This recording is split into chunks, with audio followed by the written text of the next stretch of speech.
پر امرالله صالح د برید باره کې پاکستان، هند، طالبانو، نړیوالو او افغان سیاستوالو څه ویلي. ګران اورېدونکو السلام علیکم. نن سهار شاوخوا 7 بجې د کابل ښار د 4مې امنیتي حوزې د تایمني په پخوانۍ څلور لاره کې د امرالله صالح پر موټریز کاروان چاودنه وشوه.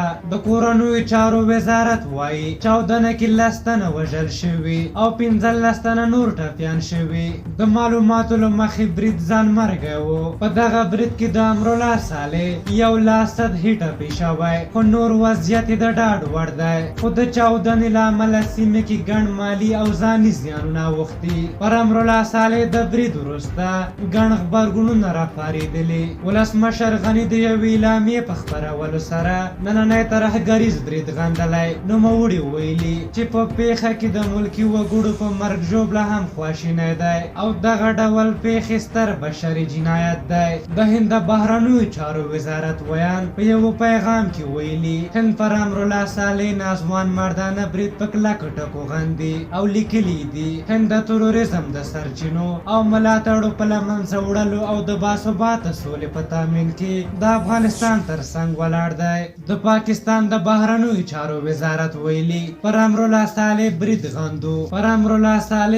غندو او له هغه کورنیو سره خواخوږي څرګندوو چې دې حمله کې زیانمن شوي. اروپایي ټولنې بیا په یو پیغام کې نننی برید غندلی او لیکلي دي دا پر جمهوریت برید و او د سولې په هڅو کې د متخصصو کړیو کار دی چې باید په ګډه یې مخه ونیول شي. د افغانستان د بهرنیو چارو سرپرست وزیر محمد حنیف اتمر دغه برید غندلی او په یو ځانګړي پیغام کې لیکلي د وطن دښمنان په دې ډول بریدونو د سولې مخه نشي ډب کولی. د افغانستان د ملي امنیت سلاکار حمدالله محب بیا لیکلي ترهګر د نفرت او ویرې په رامنځته کولو سره نشي کولی خپلو ناوړو موخو ته ورسیږي. د پښتون ژغورنې غورځنګ مشر غړي محسن داوړ په خپل پیغام کې لیکلي دا ډول بریدونه هغه څوک ترسره کوي چې په افغانستان کې سوله نه غواړي. هغه د امرالله صالح په روغ پاتې کېدو خوښي ښودلې.